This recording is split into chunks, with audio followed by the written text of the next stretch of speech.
Ya, ya puse a grabar, ¿listo? Entonces, repito, se comete cuando se adelanta la conducta en el mismo momento en que se realiza la afirmación carente de verdad. Listo. Adicionalmente, pues va a ser monoofensivo. Este tipo penal solo va a vulnerar pues la eficaz impartición de justicia. ¿Listo?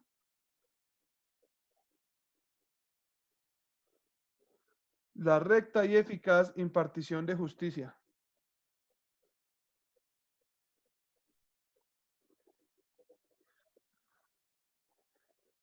Listo. Ojo, como elementos normativos que se requiere para que se configure efectivamente el tipo penal, pues que tal testimonio o ese testimonio carente de verdad se realice en actuación judicial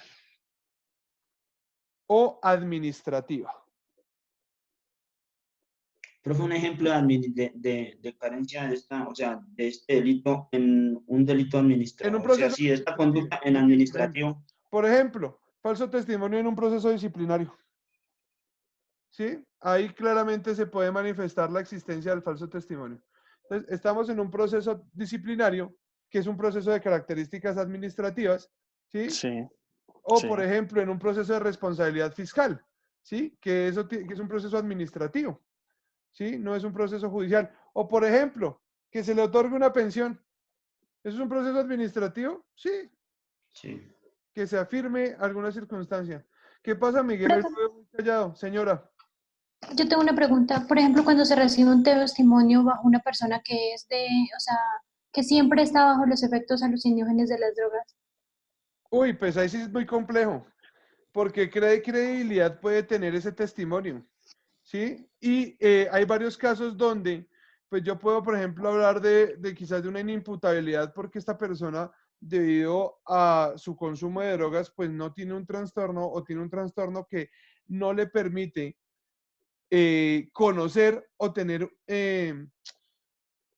Cierto criterio de la realidad, ¿se sí, puede decir? sí, que tiene una realidad distorsionada. Distorsionada. Ajá. Ojo, es tanto el punto, a mí me encanta el tema de las motos, ustedes ya sabrán, y en Estados Unidos el tema de los motoclubes es para traer un ejemplo de ese falso testimonio y esa incidencia de los testigos cuando consumen drogas. Pues, ¿qué sucede en Estados Unidos? Resulta que infiltran un grupo de motociclistas que están del 1%. Cuando hablamos de motociclistas del 1%, son aquellos que son propensos a la violencia, que actúan o tienen nexos con actividades ilegales. Entonces infiltran a un grupo, lo infiltra un policía que se llama Mongols, la nación Mongol Nation, que operaban en California, operan en California, los infiltran. ¿Y qué sucede? Dentro de la infiltración al policía le exigen los miembros del grupo que tiene que consumir cocaína, perico, echarse una línea de perico. ¿Por qué? ¿Y por qué era esa prueba? Porque el policía que es infiltrado y consume drogas no lo pueden llevar a juicio, porque ya pierde credibilidad. ¿Sí me hago entender? Porque podríamos hablar, el abogado defensor básicamente se va a decir, pues este man estaba bajo una realidad distorsionada, consumió drogas. Lo que hizo el policía fue que aprovechó un momento de descuido y recogió la línea de perico. Si alguna vez les puedo enviar el documental, si lo vuelvo a encontrar, es bastante interesante. Uy, por favor. Recoge Bacán. la línea de perico y evita que sea identificado como Que es, policía. ¿Listo? O sea, no la así consume. también pasó un caso parecido con lo del Bronx, ¿no? Un policía infiltrado que se metió al Bronx y que lo hacían fumar bazuco y el man lo que metía era como papel periódico y se hacía el huevón ahí el que fumaba, Sí, pero es que ellos no pueden. Imagínese usted llevar a un ¿por qué policía no pueden? drogado a juicio. Pues yo como defensa lo coge y le digo, bueno, ¿y usted cuántas veces se drogó? ¿Y y por qué se drogó? O sea que usted lo que vio lo hizo bajo los efectos de la droga, ¡pum! Y se le cae el proceso al fiscal. ¿Sí me hago entender? Entonces, ese tipo de testimonios es bastante complicado, Clara. Por lo menos yo siendo fiscal o siendo defensor no lo llevaría, porque no tendría César mucha escuchó credibilidad. Perico y se alegró. Clara, ¿me ibas a decir algo?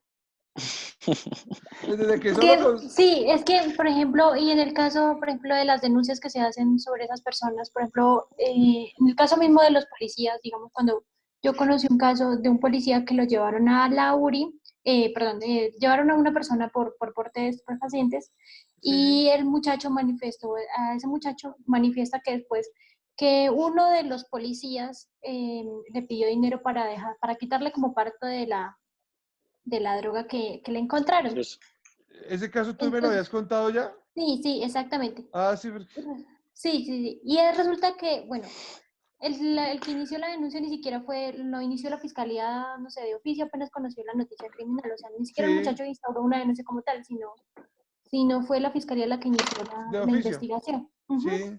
Y después ya lo Entonces, llamarán como testigo. pero imagínese que el muchacho se niega a testiguar. Pues hay que ver por qué se está negando a dar testimonio y si hay una coacción de fondo que también puede investigarse. Pero pues el problema es ese, o el problema es que quizás el muchacho si estaba en un, o sea, si no tenía una percepción de la realidad al respecto, pues debe ser como complicado realizar la investigación. Y bueno, y frente al comentario que hizo José Luis, supongo que cuando a César le hablan de perico, pues hablamos de los huevos con, con, Con cebolla. con con, cebolla y o, el, tomate. o del profe Perico. Ah, o del Digamos profe. que sí, Ah, bueno, profe. no sé si le gusta el profesor Perico, pero bueno, eso entre La, gustos de la, Ay, cualquiera. la clase del profesor es buena. Ah, bueno, desde que solo sea el gusto por la clase, a no ser pues en gustos para gustos los colores, dicen por ahí. Ah, Perico es muy buena gente, La es muy buen materia, solo la parcero, academia, solo la academia. muy buen docente y buen amigo. Listo. Entonces, como elementos normativos, pues ya habíamos hablado de ciertas circunstancias. Ojo, ¿el sujeto activo es determinado o indeterminado? Eh,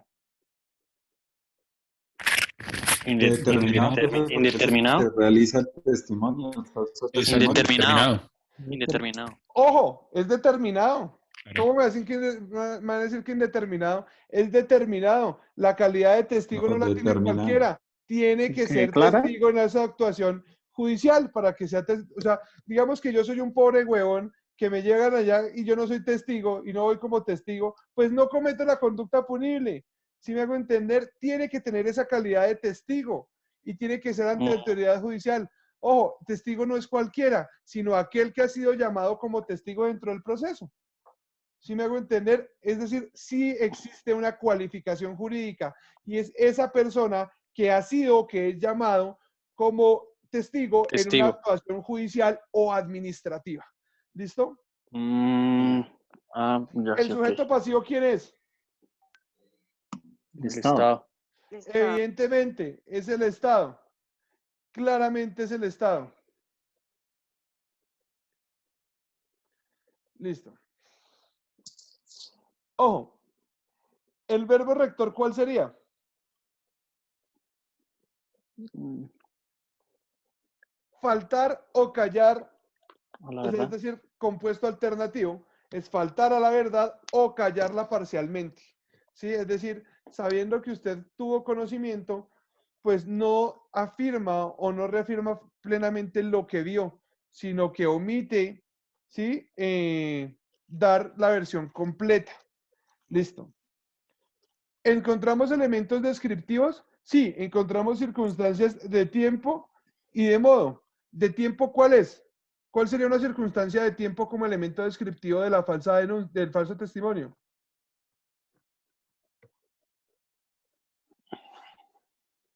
Retrasar En la... audiencia, en Que audiencia. sea, ojo, que sea en actuación el judicial o proceso. administrativa. Eso es un elemento De tiempo. de tiempo frente a un elemento descriptivo del tipo. Muy bien, César. Oiga, César, a las clases virtuales le ha servido, hermano. Está de una Profe, manera en esas clases virtuales. profe, el que sabe, mentiras. El perico. En algo ayuda.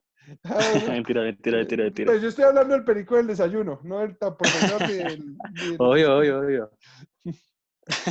Listo. De modo, ¿Cuál sería una circunstancia de modo? Pues que se realice bajo gravedad de juramento. Claro. Esa es una circunstancia de modo. Gravedad de ¿Listo? juramento. Sí, efectivamente vamos a decir que el objeto jurídico es la recta impartición de justicia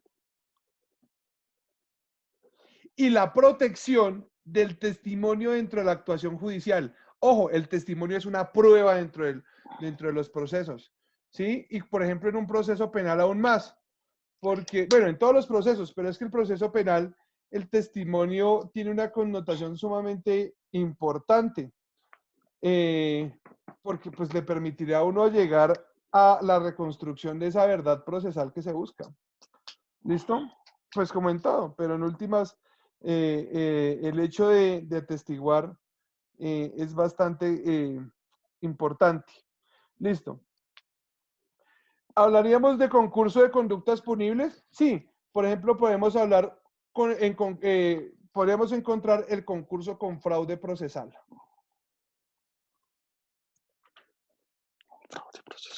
Del delito de fraude procesal, que está en el artículo 446, si no estoy mal. Ah, no, ese es el de favorecimiento, perdón. Fraude procesal. Ay, hijo de pucha. Se me perdió. 453. 453, efectivamente, sí. Delito de fraude procesal 453, claramente. Listo. Entonces podríamos hablar de ese delito Concurso. en concurso. Listo. ¿Tentativa admitiría?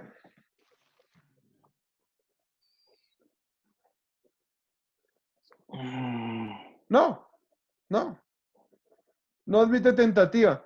Por ejemplo, si yo doy el falso testimonio y digo, uy, qué pena con Sí, no, ustedes, pero es que yo ya me retracté y lo que estoy diciendo, lo que dije en la audiencia es mentira, pues ya se configuró el falso testimonio. Dio información falsa dentro de esa actuación judicial o administrativa. Listo. Como circunstancias de atenuación, ahí sí vamos a ver lo que estamos diciendo. Las circunstancias de atenuación puede ser si el responsable de las conductas descritas en el artículo anterior se retracta en el mismo asunto en el cual rindió declaración antes de vencerse la última oportunidad procesal para practicar pruebas, la pena imponible se disminuirá en la mitad. Ojo, la oportunidad procesal, pues eso es de procesal, básicamente, de procesal penal. En materia penal, la etapa final para la práctica de pruebas, pues es durante el juicio oral, en el desarrollo del juicio oral, antes de que se dé traslado a las partes para realizar los alegatos de conclusión. Ahí, hasta ahí va la oportunidad procesal de rendir pruebas. Ojo, acá no me lo vayan a confundir porque en uno de los grupos tuvieron esa imprecisión, en el grupo de la mañana, donde estaba Laura antes. Entonces, el tipo penal de soborno. Cuando hablamos de soborno, pues claramente, que es el artículo 444, cuando hablamos de soborno, pues tenemos que afirmar que no todo lo que se conoce es soborno, ¿sí? En nuestra legislación colombiana, por ejemplo, si yo le doy plata al juez para que me falle de determinada manera, ¿sería un soborno? Eso es con cohecho, concusión. Eso es No, cohecho. eso es cohecho, muy Concusión. bien. Cohecho. No, ojo, cohecho. Cohecho. Si yo se doy el que le doy y le ofrezco, Cohecho de dar. cohecho por dar o ofrecer. Efectivamente. Uy, muy bien, aprendieron algo del parcial. Entonces, cohecho por dar o ofrecer. ¿Sí? Si el servidor público es el que lo exige, pues ya sería la concusión. Listo. Pero el soborno acá en Colombia o dentro de nuestro ordenamiento jurídico es frente al testigo. ¿Sí? Y es el hecho de que de dársele o prometerle o entregarle una promesa remuneratoria a Ese testigo. ese testigo para que calle o parcialmente la verdad o para que dé una información falsa. ¿Sí me hago entender? Sí. Listo. Les voy a contar un caso de la vida real. Hay un juez, bueno, hay un señor que es abogado, que es muy buen abogado. muy bueno. Yo le tengo una admiración tenaz como jurista. O sea, el man es brutal. Como persona también es una excelente persona. Y creo que es una persona sumamente impoluta y una persona sumamente recta. Resulta que él, pues, ha pasado por varias circunstancias. Él empezó siendo abogado litigante, ha sido profesor universitario, bueno, actualmente es un profesor universitario. Eh, fue juez y como juez es brillante, creo que es de los mejores jueces que ha tenido la judicatura acá en Tunja y actualmente es procurador. Entonces, ¿qué sucede con él? Pues a él lo involucran en un proceso penal por el delito de soborno, porque supuestamente dentro de un proceso que se adelantaba en contra de un esmeraldero del occidente de Boyacá, supuestamente le pagaron a un testigo para que este testigo diera una información falsa, ¿sí? ¿Y qué sucede? Es que eso es una telenovela. Supuestamente le pagaron al testigo para que diera la información falsa y vinculan a 3 personas. Vinculan, creo que al abogado, vinculan al fiscal, que el fiscal sí terminó condenado, y vinculan al procurador. ¿Sí? La señora en la investigación nunca nombra al procurador, que en ese momento era el defensor del esmeraldero del occidente de Boyacá procesado. Pero ¿qué sucede? Que pues la señora a él lo terminan vinculando y eso fue un despliegue mediático súper absurdo. Ahí donde dice que uno la fiscalía a veces se convierte como en esa Laura en América o como en esos shows de la doctora Polo. Pues hermano, vinieron acá porque el procurador vivía en mi barrio, el abogado vivía en mi barrio y lo cogieron en pijama a las 5 de la mañana. Es un tipo que no se va a escapar y va a comparecer. Y ahí le libraron su orden de captura y eso lo sacan por los medios de comunicación, porque es que la fiscalía vota el boom, así como otros abogados votan el boom de la investigación, pero ¿qué sucede? Que después no dan qué resultado se dio, ¿sí? Entonces ahí es donde manifiestamente si nos vamos a ir, la persona queda etiquetada como delincuente. A usted lo puede que lo detengan, lo capturan y hacen el boom mediático de la captura, pero usted nunca sabe en qué determina o en qué falla la sentencia judicial. Y esto termina siendo un problema para la honorabilidad de la persona. Sí. Y bueno, ¿y qué sucede entonces con el abogado? Pues resulta que la señora, dentro de la investigación, al minero, al esmeraldero del occidente de Boyacá lo están investigando por un homicidio, ¿sí? Y la testigo que llevan era una señora. La señora en pleno testimonio, va a rendir testimonio, presta juramento y saca una bolsa de plata. Y le dice, señor juez, a mí me acabaron de dar este dinero, a mí me ofrecieron esta plata, creo que eran como 2 millones de pesos, para que dijera que este señor no había matado a tal persona, pero yo presencié y vi que sí lo mató. Pues claro, ahí hablaríamos de qué tipo penal, pues la persona que le entrega el dinero a la testigo, pues incurre en el tipo penal de soborno. De soborno. ¿Por qué? Porque está buscando a través de esa promesa remuneratoria o la entrega de ese dinero u otra contraprestación al testigo para que cambie su versión o para que no sea testigo dentro de la actuación judicial. ¿Sí me hago entender? Listo. Sí. Entonces ese es el ejemplo que quería señalarles acá. Entonces, soborno. El que entregue o prometa dinero u otra utilidad a un testigo para que falte a la verdad o la calle total o parcialmente en su testimonio, incurrirá en prisión de 6 a 12 años y multa de 100 a 1000 salarios mínimos legales mensuales vigentes. A 1000 salarios, aquí no dice, bueno, no sé. Es un tipo penal evidentemente doloso. Es decir, se requiere que tenga la voluntad y el conocimiento de cometer la conducta punible. Es decir, su tipo subjetivo es doloso. ¿Es un tipo penal de resultado o de mera conducta? ¿De mera conducta? Sí, Mera claro. conducta. De mera conducta. Claro, es de mera conducta. Es de mera conducta. Solo se adelanta con el hecho de buscar persuadir al testigo por esos medios para que falte a la verdad. Listo. ¿Es un tipo penal de lesión o de peligro? ¿Peligro? Peligro. Muy bien. De peligro. La vejez. Ya los 30 años vienen a mí. Entonces ya está todos me da. Eso, los achaques no vienen solos.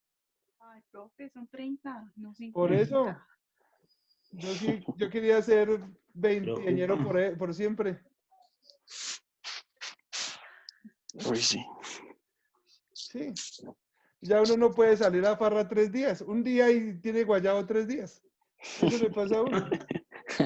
A José Luis no, porque José Luis ya tiene No, José Luis. tiene más que sangre alcohol José en Luis las es de venas. otro nivel. José Luis tiene doctorado sin artera. No, José Luis es José- un pollo que sí, José Luis es mucho menor que usted. Pero es borracho.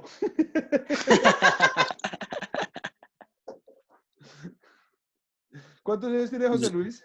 Yo nunca estoy borracho. ¿Cuántos No, años tiene profe, José Luis?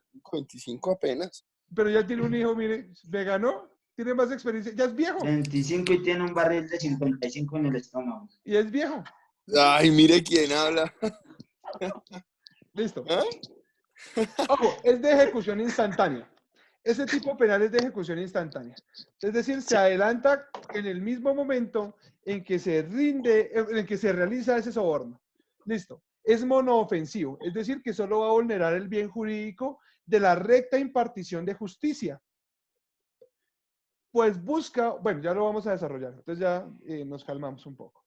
Elementos normativos, pues como elementos normativos que se requiere que sea testigo, esa persona sea llamada como testigo dentro de esa actuación judicial y que ese testimonio que ha rendido, ¿sí?, se vea sometido a condiciones de persuasión para evitar que lo dé de manera libre, espontánea, ¿sí?, y lleno o de veracidad, ¿sí? O lo más próximo a la veracidad y a la percepción real del testigo. Porque recuerden que la verdad también es subjetiva, ¿sí? Entonces, cuando hablamos de derecho penal no podemos hablar de una verdad, sino de una proximidad a una realidad. No hablamos de una verdad. Listo. El sujeto pasivo, el sujeto activo, ¿quién va a ser? Indeterminado. Indeterminado. Bueno, el Puede que ser ofrece. cualquier persona que realice el soborno. No requiere una calidad específica. Ojo, ¿y el sujeto pasivo es el testigo? El Estado porque se afecta No, es el en Estado Es por el la seguridad Estado. jurídica. Muy bien, es el Estado, ¿sí? Por buscar efectivamente alcanzar esos niveles o esos estándares de seguridad jurídica. Muy, muy bien. Listo. La conducta. Frente a la conducta, pues vamos a decir que el verbo es compuesto alternativo, ¿sí? Es decir, la conducta se adelanta con el hecho de entregar o prometer, ¿sí? Entregar o prometer esos dineros o cualquier otro tipo de utilidad para el testigo. Y el objeto jurídico es la recta impartición de justicia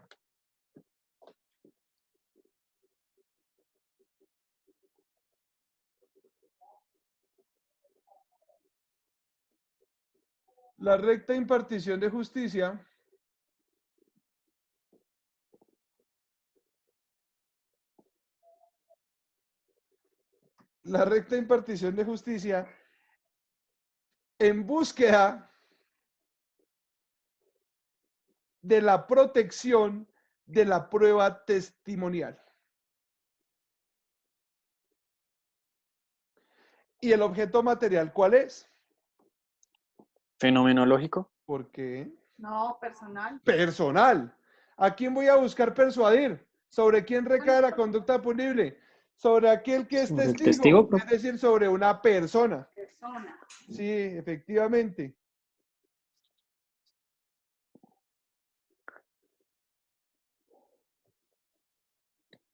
Ok. Ojo. Bueno, listo. ¿Admitiría tentativa? No, ¿se ofrece o no se ofrece? No, No. profe. No, no admite tentativa. Solo con el hecho de ofrecer la promesa remuneratoria. Por ejemplo, en este caso, en el caso que les planteo al esmeraldero, donde la señora no aceptó rendir el testimonio, pero sí recibió la plata, pues hablaríamos de de esa tentativa, no, porque a la señora ya se le ofreció el dinero para que diera una versión falsa de los hechos dentro de ese proceso penal. ¿Listo? ¿Admitiría coparticipación? Sí, claro, en grado de cómplice o de, perdón, en grado de coautoría, cómplice o de determinador. ¿Listo? Ujú.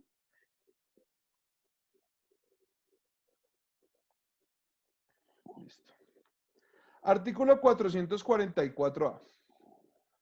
Soborno en la actuación penal. Pues evidentemente acá, para tener una mayor claridad, para no tocarlo de manera tan profunda, pues nos va a poner un contexto. ¿Y es cuál? Pues que ese soborno vaya dirigido hacia un testigo que es testigo, valga la redundancia, o que está llamado a testificar dentro de una actuación penal. ¿Listo? Dentro de un proceso penal. Listo. Infidelidad de los deberes profesionales. Capítulo cuarto. Listo. Cuando hablamos de infidelidad de los deberes profesionales, pues se requiere evidentemente hacer un llamado de atención a nuestro ejercicio como abogados. Ujú. Hay algo que uno tiene que cuidar como su propia vida. Y primero, no lo hablemos desde la judicatura, ¿sí? O de aquellos que ostentan cargos judiciales, sino hablemos desde el punto de vista del abogado litigante y lo que uno va a cuidar como su vida es su tarjeta profesional, porque eso es lo que le da de comer, a no ser que usted sea abogado y no se dedique o se dedique a manejar taxis o manejar Uber o a tener empresas y solo estudió derecho por el hecho de haber aprendido leyes, ¿sí? O la dogmática que desenvuelve el derecho y la filosofía del derecho, etcétera. Pero lo que uno cuida como abogado litigante pues es su tarjeta profesional, porque ahí es donde está su nombre como abogado. ¿Sí me hago entender? Sí. Entonces, esa infidelidad de deberes profesionales es cuando un abogado litiga o asesora dos causas que son incompatibles. Y eso sucedía mucho en la época de, mi papá me lo contaba cuando él trabajaba con petróleos, bien sea en Ecopetrol, en Techin, en la SADE, en las empresas que él trabajó. ¿Qué sucedía? Entonces despedían a un sindicalista, por ejemplo, y la defensa de ese sindicalista la asumía un abogado. Pues la empresa también le pagaba al abogado para sacar un mejor provecho de ese litigio. ¿Sí? O por ejemplo, dentro de un proceso laboral, que una de las, yo represento al trabajador, es un ejemplo, yo represento al trabajador y me llega el empleador y me dice, bueno, le doy tanta plata y ayúdeme para que el proceso salga en una conciliación más bajita de las pretensiones. ¿Sí me hago entender? Y esa es una de las causales que da para la acción de revisión de las sentencias, ¿no? Sí, creo que sí. De revisión, sí, de revisión o de casación. No, de De revisión, revisión, de de revisión, revisión. de revisión, sí, de casación no es una causal. Sí, efectivamente, es una de las causales de revisión. Pero ojo, cuando lo hablamos de delito es que usted como abogado no puede litigar en dos causas incompatibles. Es decir, usted no puede representar a la señora que interpone la demanda de alimentos y por debajo de cuerda estar asesorando al demandado. ¿Sí? Son incompatibles esas dos circunstancias. ¿Por qué? Porque usted está faltando a su deber profesional como abogado, ¿sí? Como licenciado en Derecho, como dirían los mexicanos, ¿sí? Está faltando ese deber profesional a su ética como abogado, ¿sí? En ese momento usted estaría faltando a su ética. Entonces, la infidelidad de deberes profesionales va a decir, el apoderado o mandatario que en asunto judicial o administrativo, por cualquier medio fraudulento, perjudique la gestión que se le hubiere confiado o que en un mismo o diferentes asuntos defienda intereses contrarios o incompatibles surgidos de los mismos supuestos de hecho, incurrirá en prisión de 16 a 72 meses. Ojo, un claro ejemplo de faltar a esos deberes profesionales no solo es el hecho de litigar en dos causas incompatibles. Por ejemplo, el hecho de que usted como abogado deje prescribir términos en una actuación judicial o administrativa. ¿Sería faltar a su deber profesional? Sí, Sí. incluso también incurrirá en las sanciones disciplinarias que no lo excluyen de la responsabilidad penal. ¿Sí me hago entender? Por ejemplo, entonces Miguel ya se graduó como abogado, pasó sus preparatorios sin hacer fraude. No, no estoy diciendo que Miguel en un momento haya hecho fraude, sin hacer fraude. Pasó sus preparatorios, se graduó como abogado y a la oficina de Miguel llegó una persona para que adelantara un proceso, un ejecutivo de alimentos, y le llegó la nota del desistimiento tácito y él no hizo caso. Y ¡pum! Le aplicaron desistimiento tácito y chao. Se quedó sin proceso y le tocó esperar otra vez para iniciarlo. ¿Sí me hago entender? O, por ejemplo, dejó prescribir por su falta de operatividad el proceso. Ahora, en el proceso penal, cuando un abogado es negligente, pues uno puede alegar la nulidad de la audiencia. ¿Sí? Uno puede alegar la nulidad de la audiencia por falta de defensa técnica, que es una causal de nulidad. Entonces la puede alegar. Entonces digamos que el abogado que estaba antes no tuvo la capacidad o la competencia de solicitar las pruebas necesarias en la audiencia preparatoria, porque no supo cómo sustentar la conducencia, la pertinencia y la utilidad de la prueba. Y efectivamente el hecho de que usted se vaya a juicio sin las pruebas necesarias, pues va a constituir un detrimento en su derecho de defensa y en el debido proceso. ¿Listo? Entonces usted puede alegar la nulidad. Pero digamos que el abogado es un incompetente y... Sí, es un incompetente, esa es la palabra. Entonces digamos que tenía, por ejemplo, aterrizando en el proceso penal, se profiere sentencia condenatoria. Después de la proferida de la sentencia condenatoria, usted puede apelar la sentencia ahí mismo, en audiencia, o dentro de los 5 días siguientes, por escrito. Y digamos que el abogado dice, señor juez, voy a apelar por escrito. Y el cliente le confiere la posibilidad de apelar y sin embargo este man deja pasar ese término y no apela. Pues evidentemente acá hay una infidelidad a esos deberes o hay un menoscabo a esos deberes que como abogado la sociedad y el mismo ejercicio profesional le ha conferido. ¿Listo? Falta un minutico para que se cierre esta vaina. La otra clase, la de Hangout, ¿se puede grabar? ¿Alguien sabe? Creo que sí, profe. No sé, profe. La verdad no sé. Tocaría mirar, porque esta sí se deja Señor. mirar y yo ya tengo ahí las carpeticas para subirlas a YouTube. Señor. Listo, entonces esperemos que esta vaina se cierre y ya empezamos. Ay, no. Todos tienen cara de encierro. Profe, Señor.